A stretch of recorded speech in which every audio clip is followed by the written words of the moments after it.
So here today behind us, the Select Committee is looking at what's going on the Promenade the walkway and the whole lot that's being done at the moment, of course. And it's very unusual for a committee to be sitting as a developmental project is ongoing. But it was a chance for those affected to have their moment in the sun.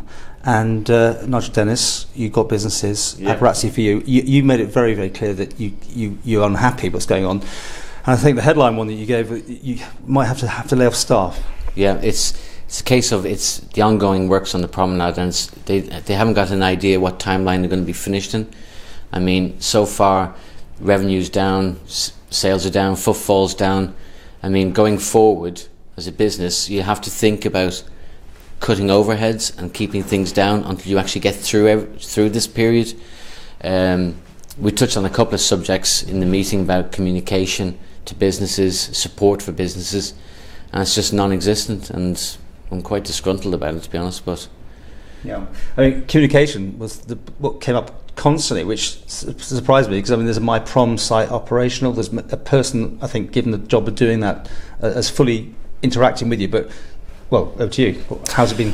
I'm very happy with the outcome of the meeting today from both sides. We've obviously got a lot of difficulties going on, but communication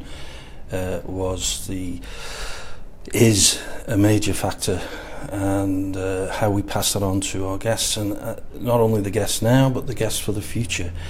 And I think the departments may have realised our frustration that we have at the moment, because particularly myself, I was not contacted at all until the works was underway. And that means conversation, which is another thing that we're coming to, it hasn't been forthcoming, and you have to put in a claim, and then the claiming starts when you put it in, and it all seems it ends up like we actually have to take our time, all the businesses along the prom, the whole length of the prom, we have to chase them rather than them coming and seeing us and reassuring us about their works, finishing works on time. It's just not happening. Nothing's there. It just seems to be, they just don't seem to be bothered about how they communicate with you or continue on. I don't know how it's going to end. They reckon 18 months, but it's the Isle of Man, probably 2 years, 2.5 years. At the end of the day, of course, it will be a good thing. I mean, everyone says that. It'll be a good thing. I mean, people are saying that people will actually. I don't actually see it. I don't actually see people actually coming to the Isle of Man just to see the promenade. I don't see that impact on it. I do understand the infrastructure needs to be changed, but it's. I mean, the economic benefits are meant to outweigh the financial costs of improvements to infrastructure. Which begs to see. It'll take a few years. Obviously, there's a lot of businesses, different businesses being affected here. To me, the tourism is the major one we need to protect, because that is the future. Obviously, Dennis and myself, there's restaurants and you've got apartments. Yeah, I have apartments, also a licensee of Nexus Bar. So local trade is very important, obviously. But our future for tourism, we need to protect and look after these people that are affected. Now, who's to blame? Is it the department, or is it just the contractor not to getting it right? I mean, what do you think? I think it's the department, and I think it's too much for the Department of Infrastructure, for one minister. It's a big operation. It needs to be, like we said before in the meeting, it needs to be across a broad spectrum. Treasury needs to get involved. Tourism needs to get involved. Everyone needs to get involved and be on the same bandwagon, as so to speak. But DOI, it's too much of an operation just for one minister. I'd agree with that. It's a project of this size. It does need far more departments involved. But I think we shouldn't be looking at blame. I think we should be looking at fixing it, because we're all in it now. It's not going to go back to as it was. We're going forward. We need to. Sorry, there was one bit about sections, and they took the point that maybe there should be more crossing points. But there's one section that they can't do anything about, but they couldn't actually name it today. Yeah, it's a 400-metre stretch, and they can't really tell you what stretch of the promenade. Were you staggered with that answer? Yeah, I mean, they should know that, surely. You would have thought so, yes.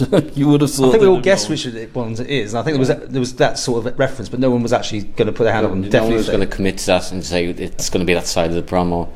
Right. No matter where it is, the whole project is going to affect a lot of businesses. So, what, more communication? I mean, and you're proactive and sort of reactive and all that sort of thing, because you appear to be always going to them asking for questions, answers to the questions, rather than the other way around. You don't feel they need to come and see us, and they need to be more proactive and actually talking to business owners. Another subject that was brought up was the sort of the compensation or the financial impact it's going to have on businesses, and whether that's been thought about by Tim or the departments, or where we go with that. Just to finish this for people watching, it's really important, therefore, you want people to support your businesses, because there is that thought, oh, go somewhere else, and you may never get that business back, I guess. It'll take you a while, because, I mean, people, if they feel inconvenienced about trying to get into their restaurant, they'll try somewhere else and probably never come back to you, or after, when it's all finished, it'll take you a while to get your business back. But it does have a big, massive impact on business. I don't think people on the streets realise how much of an impact that inconvenience has on a business, especially this time of the year, July and August, busiest time of the year. You know, it's just... And here of all places, we get so used to parking almost where we want to go, which is what it's down to, isn't it? I mean, you can get to the places, you just can't necessarily get parking spaces. Because, I mean, Douglas has been a big problem with parking anyway, but I mean, I think parking has been halved in Douglas, so, you know, getting parking is a bit of a nightmare at the moment as well.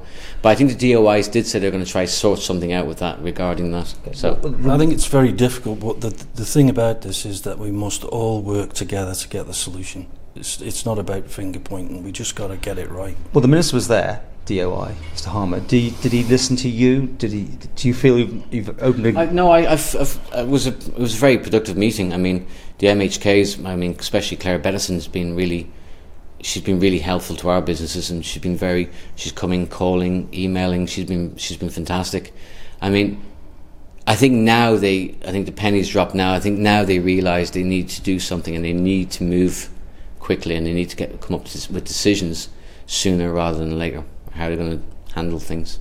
Yeah, Chris Robertshaw, as an ex-hotelier, I think had a good handle on it as well, and just hopefully we'll be able to move forward with this in a very happy fashion and just get the thing fixed.